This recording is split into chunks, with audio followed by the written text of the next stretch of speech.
حضور نے جہاد کا ذکر فرمایا۔ حضرت سلمان فارسی رضی اللہ تعالی عنہ سے ایک روایت ہے اور روایت بیان کرتے ہیں حضرت ابو عثمان رضی اللہ تعالی عنہ کہتے ہیں ایک دن میں حضرت سلمان فارسی رضی اللہ تعالی عنہ کے ہمراہ کسی سفر میں تھا، خزاں کا موسم تھا اور درختوں کی شاخوں کے اوپر جو پتے تھے وہ زرد ہو گئے ہوئے تھے۔ ایک درخت آیا جس کی ایک شاخ لٹک رہی تھی اور جس کے اوپر زرد پتوں کا گہنا تھا۔ حضرت سلمان فارسی نے اس شاخ کو پکڑا اور جھٹکا دیا، جتنے پتے تھے گر گئے۔ اس منظر کو دیکھ کر کے میں محظوظ ہو رہا تھا کہ حضرت سلمان فارسی میری طرف توجہ پذیر ہوئے اور کہنے لگے، ابو عثمان تو نے پوچھا نہیں کہ میں نے ایسا کیوں کیا؟ تو میں نے کہا کہ حضرت آپ بتا دیجئے آپ نے ایسا کیوں کیا؟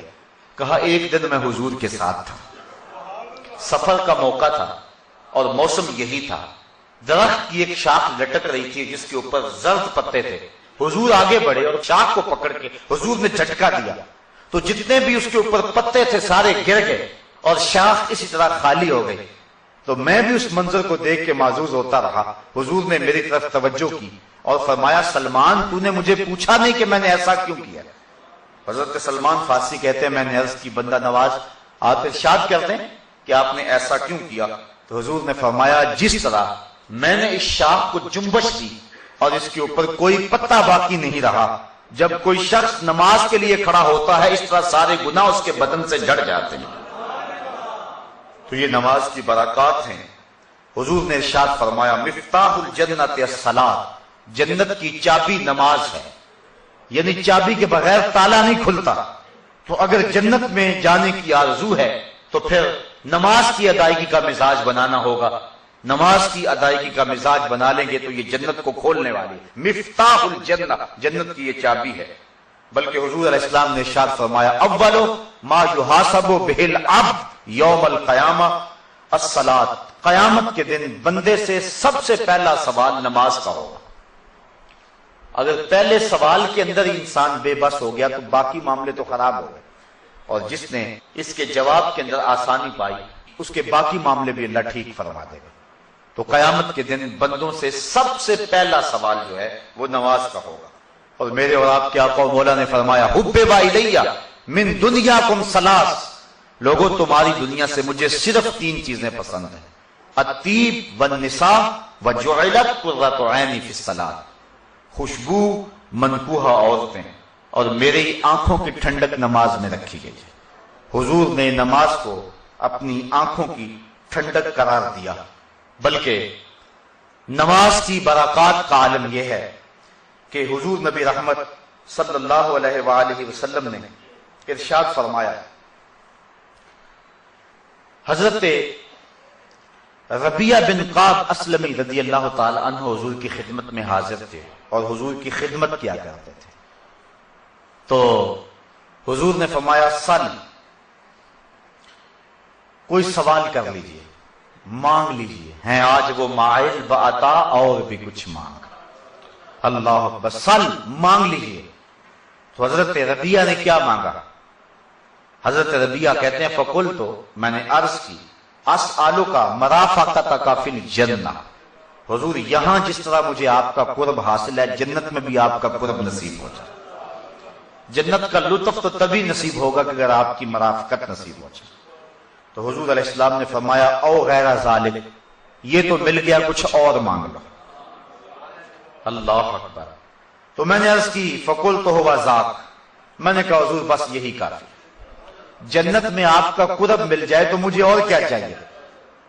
شاید اسی کا نام ہے توہین جستجو، ہو منزل کی تلاش تیرے نقش کفے پا کے بعد۔ اگر آپ کا قرب نصیب ہو جائے تو مجھے اور کسی چیز کی طلب رہتی نہیں ہے، کوئی بھوک ہی نہیں باقی رہتی۔ میں نے کہا بس حضور کافی ہے، ہوا ذاک، بس کافی ہے۔ حضور نے فرمایا، فَأَعِنِّي عَلَى نَفْسِكَ بِكَثْرَةِ السُّجُودِ، تو فرمایا کہ کثرت سجود کے ساتھ میری مدد کرنا، یعنی اگر تم جنت جانا چاہتے ہو میں تمہیں وعدہ دیتا ہوں، لیکن یہ نہیں کہ میرے وعدے پر تم جنت کی آرزو میں، جنت کی خواہش میں جو میں نے تم کو وعدہ دیا وہ وعدہ پورا ہوگا، لیکن اس کا یہ مطلب نہیں کہ تم سجدے چھوڑ دو۔ فرمایا اس وعدے کی تکمیل کے لیے تم نے میری کثرت سجود کے ساتھ مدد کرنی ہے۔ تو جنت کی چونکہ چابی ہی نماز ہے، اس لیے حضور نے حضرت ربیہ کو جنت کی بشارت دینے کے بعد بھی یہ بات کہی کہ کثرت سجود سے تو نے میری مدد کرنی ہے۔ کچھ لوگ حدیث کا پہلا حصہ تو بیان کر دیتے ہیں، اگلا حصہ چھوڑ دیتے ہیں۔ حضور نے وعدہ جنت دیا، لیکن اس کا یہ مطلب نہیں ہے کہ وعدہ جنت کے بعد وہ سجدوں کو چھوڑ دے۔ حضور نے 10 صحابہ عشرہ مبشرہ کے لیے وعدہ جنت دیا، لیکن اس کے باوجود وہ نماز کے معاملے کے اندر کبھی کسی سستی کا ارتکاب نہیں کیا کرتے تھے، بلکہ وہ بہت زیادہ کثرت کے ساتھ سجدے کرنے والے تھے۔ حضور نبی رحمت صلی اللہ علیہ وآلہ وسلم نے ارشاد فرمایا، اور ایک حدیث سنیے، اس کو روایت حضرت عبداللہ ابن عمر رضی اللہ تعالی عنہ فرماتے ہیں کہ صلینا مع رسول اللہ صلی اللہ علیہ وسلم المغرب، ہم نے حضور کے ساتھ مغرب کی نماز پڑھی۔ فرجع من رجع وعقب من عقب، کچھ لوگ چلے گئے اور کچھ لوگ مسجد میں ہی بیٹھے رہے۔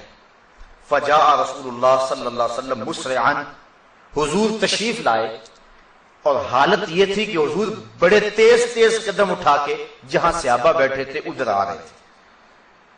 اور پھر حضور نے جب صحابہ کو دیکھا، قالا ابشروا، فرمایا مبارک ہو، خوشخبری ہو تمہیں، ھذا ربکم قد فتح بابا من ابواب السماء، تمہارے رب نے آسمان کے سارے دروازے کھول دیے۔ یہ تمہارا رب ہے اور اس نے آسمان کے سارے دروازے کھول دیے ہیں۔ یباہی بکم الملائکہ، اور وہ فرشتوں میں فخر کر رہا ہے تمہاری وجہ سے، فرشتوں کے اندر اللہ فخر فرما رہا ہے۔ اور کیا فرما رہا ہے؟ یقول، وہ کہتا ہے انظروا الی عبادی قد قضوا فریضۃ وهم ينتظرون اخرى، اللہ فرماتا ہے اور میرے بندوں کو دیکھو، انہوں نے ایک نماز پڑھ لی ہے اور دوسری نماز کے انتظار میں بیٹھے ہوئے ہیں۔ تمہارے اس عمل کی وجہ سے اور تمہارے اس دوسری عشاء کی نماز کے انتظار کی وجہ سے اللہ فرشتوں میں فخر فرما رہا ہے۔ فرشتوں ذرا جھک کے نظر دوڑا کے ذرا میرے بندوں کی ادا کو تو دیکھو کہ وہ ایک نماز پڑھ کے دوسری نماز کا انتظار کر رہے ہیں۔ تو نماز کا طالب جو ہے وہ اللہ جل شانہ اس پہ فخر کرتا ہے، حالانکہ بندے کو عجز اور نیاز مندی کے اظہار کے لیے نماز پڑھنا ہوتی ہے، لیکن نماز پڑھنے والے پہ اللہ کتنا راضی ہوتا ہے کہ فرشتوں کو کہتا ہے اور آسمان کے سارے در کھول کے کہتا ہے فرشتوں دیکھ لو میرے بندوں کو، کیونکہ فرشتوں نے کہا تھا کہ سجدے تو ہم کریں گے، رکوع تو ہم کریں گے، یہ تو دھینگا مشتی کریں گے، یہ تو فساد اور شر پھیلائیں گے۔ اللہ فخر کرتا ہے اپنے ان بندوں پہ جو ایک نماز کے بعد دوسری نماز کے منتظر ہوتے ہیں، اور فرشتوں کہتا ہے دیکھو میرے بندوں کو، تم تو کہتے تھے کہ یہ لڑائی کریں گے، دیکھو کہ نماز پڑھ لیا، گھر کو نہیں جا رہے کہ دوسری پڑھ کے جائیں گے۔ اللہ بندوں کے اس عمل پہ جو ہے وہ فرشتوں کے اندر